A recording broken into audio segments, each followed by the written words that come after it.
நாளை முதல் காலவரையற்ற வேலை நிறுத்த போராட்டத்தை அறிவித்திருக்கிறது தமிழ்நாடு அரசு ஊழியர்கள் சங்கம். இது தொடர்பாக பல்வேறு கருத்துக்களை நம்முடன் பகிர்ந்து கொள்வதற்காக இணைகிறார் தமிழ்நாடு அரசு ஊழியர்கள் சங்கத்தைச் சேர்ந்த திரு சுப்பிரமணியன் அவர்கள். அவரிடமிருந்து பல்வேறு கருத்துக்களை நாம் கேட்டு பெறலாம். திரு சுப்பிரமணியம், இணைப்பில் வந்தமைக்கு மிக்க நன்றி. நாளை முதல் காலவரையற்ற வேலை நிறுத்த போராட்டத்தை அறிவித்திருக்கிறது தமிழ்நாடு அரசு ஊழியர்கள் சங்கம். இதற்கு என்ன காரணம், இந்த காலவரையற்ற வேலை நிறுத்த போராட்டத்திற்கு? அது தொடர்பான கருத்துக்களை பகிர்ந்துக்கோங்க.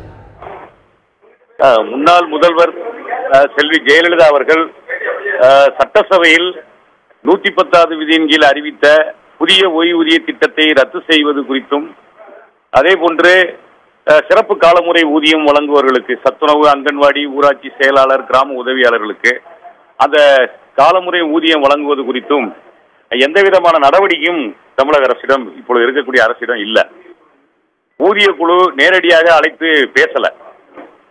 அதே போன்று ஊதிய குழு அறிக்கை வருவதற்கு இன்னும் காலதாமதமாகும் போல் தெரிகிறது. அதனால இடைக்கால நிவாரணம் 20% வழங்க வலியுறுத்தினோம். அதுபோன்று இந்த 6 அம்ச கோரிக்கைகளை வலியுறுத்தி நாங்கள் 21/3/2017 தமிழக அரசுக்கு காலவரையற்ற வேலை நிறுத்தத்தில் செல்வது என்று நோட்டீஸ் கொடுத்திருக்கிறோம். எந்த விதமான நடவடிக்கை இல்லாத சூழலில் நாளை முதல் காலவரையற்ற வேலை நிறுத்தத்திற்கு நாங்கள் செல்கிறோம். புதிய பென்ஷன் திட்டத்திற்கு எதிர்ப்பு தெரிவித்திருக்கிறீர்கள். இது நீங்க இந்த புதிய பென்ஷன் திட்டத்திற்கு உங்களுடைய எதிர்ப்பை பதிவு செய்யும் விதமாக அரசு அதிகாரிகளிடம் ஏதேனும் பேச்சுவார்த்தை உங்களுடைய தரப்பிலிருந்து நடத்தப்பட்டதா திரு சுப்பிரமணியன்? இல்ல, எந்த பேச்சுவார்த்தையும் நடத்தல. நடக்கல. மொத்தம் 4,44,000 பேர் புதிய ஊழியர்கள் நியமனம் செய்யப்பட்டிருக்கிறாங்க. எங்களுடைய கருத்து கேட்கப்படல. 15,000 கோடி எங்க பணத்தை பிடிச்சு வச்சிருக்கிறாங்க. இது குறித்து மாநில நிர்வாகிகள் கூட்டம் இன்னைக்கு நடந்தது. இப்ப 5 மணிக்கு அடுத்த கட்டமாக இந்த வேலை நிறுத்தத்தை இன்னும் சக்தியாக நடத்துவதற்கு இப்ப நாங்க அனைத்து நிருபர்களையும் இன்னைக்கு வர சொல்லி இருக்கிறோம்.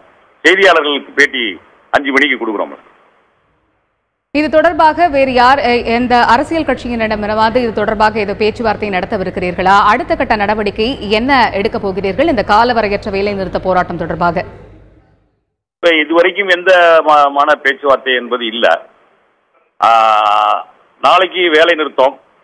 நாளை மறுநாள் 26ஆம் தேதி அனைத்து இடங்கள்லயும் ஆர்ப்பாட்டம் நடத்தணும்னு முடிவு பண்ணியிருக்கிறோம். 5 மணிக்கு நம்ம செய்தியாளர்களை கொஞ்சம் வர சொல்லுங்க. இப்ப காலவரையற்ற வேலை நிறுத்த போராட்டம் நாளை முதல் நடத்த இருப்பதாக தகவல்கள் தெரிவிக்கிறது. அதே மாதிரியே ஆர்ப்பாட்டம் நடத்த போவதாகவும் கூறியிருக்கீங்க. இதற்கு எந்தெந்த சங்கங்கள் ஆதரவு தெரிவித்திருக்கிறது? மொத்தம் நாங்க 61 சங்கங்கள் இதுல இருக்கிறோம். 61 சங்கங்கள் வருவாய்த்துறை, வளர்ச்சித்துறை, வணிக வரித்துறை, சத்துணவுத்துறை, கருவுளவுத்துறை, அதே மாதிரி பொது சுகாதாரத்துறை, அதே போல கிராம சுகாதார செவிலியர் சங்கம், அப்புறம் அங்கன்வாடி ஊழியர் சங்கம் போன்ற 61 சங்கங்கள்.